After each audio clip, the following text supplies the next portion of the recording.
Alright, so on this channel we have talked about chips, we have talked about semiconductors, we have talked about why semiconductors aren't just the industry thing, they are actually national strategy.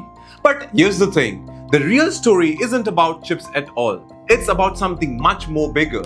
It's about power. See, every truly powerful country in the world, and I mean truly powerful, they build themselves on one foundation first. Not services, not outsourcing, not call centers, but actual foundation. Real tangible things that other countries depend on. And for the last few decades, India, we have played a very specific role. We have served, we have built world-class IT services for them. We have supported global companies. Our engineers have written codes for other companies. We have managed their systems.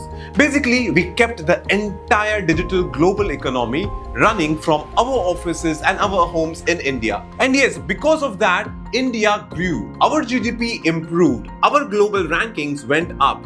We became a $1 trillion economy. But here's the uncomfortable truth nobody wants to say out loud. No matter how high we climb on the GDP ladder, as long as we are only serving, we will always remain the underdog. Because service economies, they don't really control the future. Foundational economies do.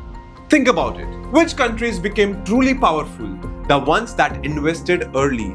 They invested in infrastructure, they invested in machines, they invested in manufacturing, they invested in technologies that other countries depend on. That's how real power is built. And for the first time in a very long time, India has openly acknowledged this reality. And boost investment in data centers. Not in words, in actual actions. In this budget, India basically said something very bold. It said, yes, we know we have been serving other countries for decades. Yes, we know our engineers are powering Silicon Valley. Yes, we know our factories assemble products for the entire world. But that does not mean we lack the capability to build at the highest level. And this budget proves it. Because this time, India didn't talk about services. This time, India went full aggressive on semiconductors, electronics and manufacturing. The whole foundation game. And the question we need to ask is simple. Can India finally move from serving the world to supplying the world? That's what we are breaking down today. What the budget actually said about semiconductors. So let's start from the semiconductors because this is where it gets interesting. The budget didn't say let's build a chip factory. It went much deeper on that. Here is what it actually addressed. 1. Semiconductor equipments and materials. That's the machines, chemicals you need to actually make chips. 2. Full stack Indian IP. That means Indian intellectual property, India designed chip. 3. Industry-led research and training centers. That's building the talent pipeline. 4. Strengthening supply chain, not just assembly lines. And 5. Developing skilled workforce specifically for chip design and manufacturing. Now, if you're not from the tech world, this all might sound same, but trust me, it's completely different. Here's the reality of where India was stuck.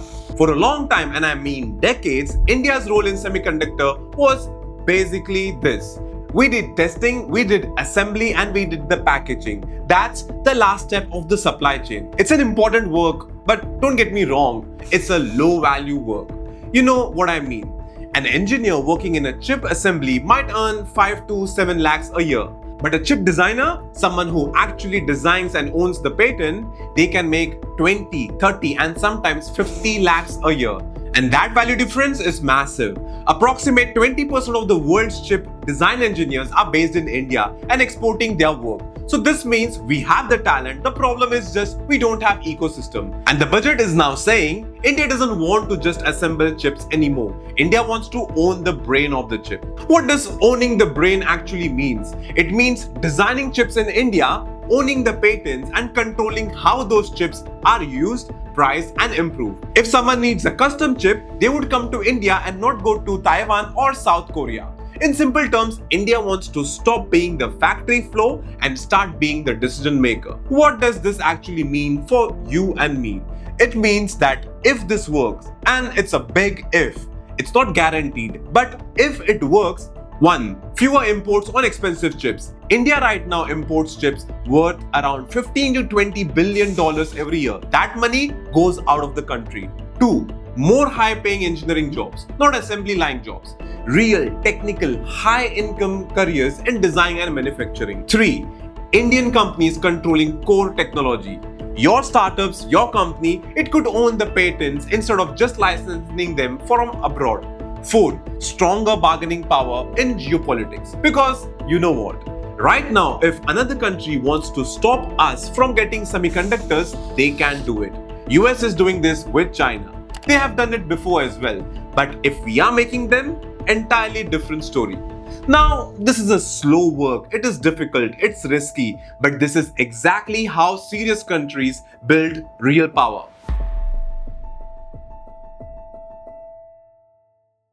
So semiconductor is one piece of the puzzle, but the budget also went aggressive of something else, manufacturing. And this is where things get really interesting because it's not just about one industry, it's about everything.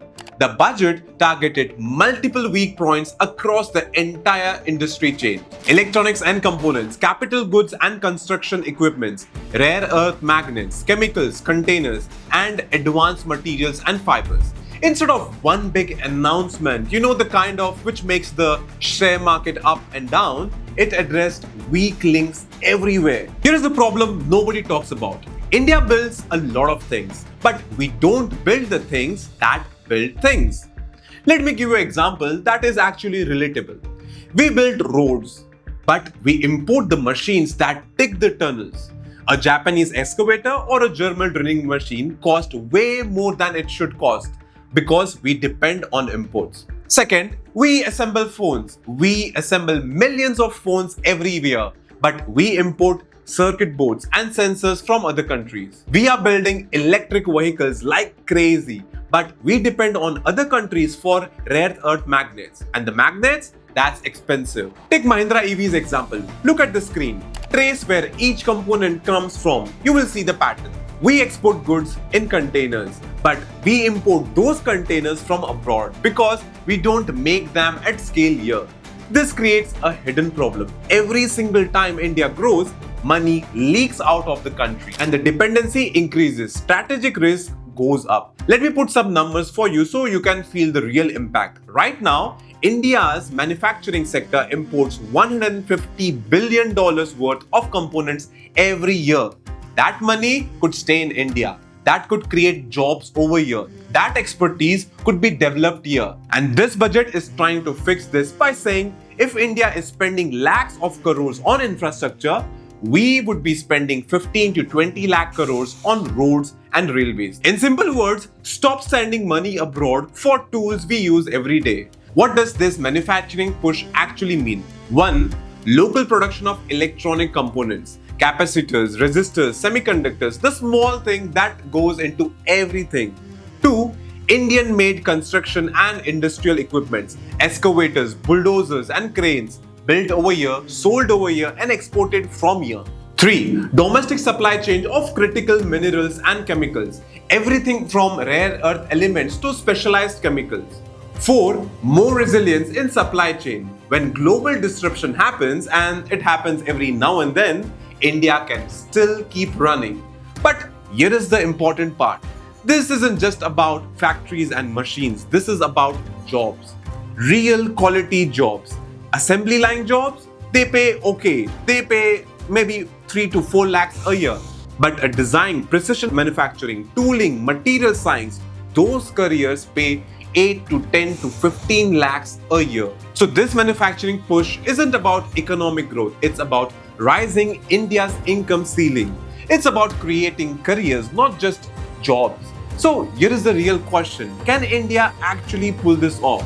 Can we move from serving the world to supplying the world? It's not guaranteed. It's going to take some time.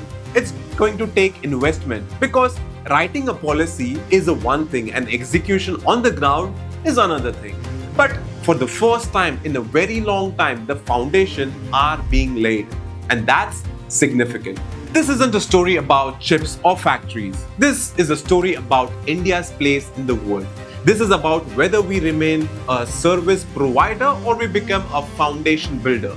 And that matters. And that matters a lot. And if you want to understand how technology shapes business, how business shapes country and how countries shape the world, this is exactly kind of conversation we have on this channel. We break down your tech and businesses in a way that actually makes sense. No jargons, no unnecessary complexity.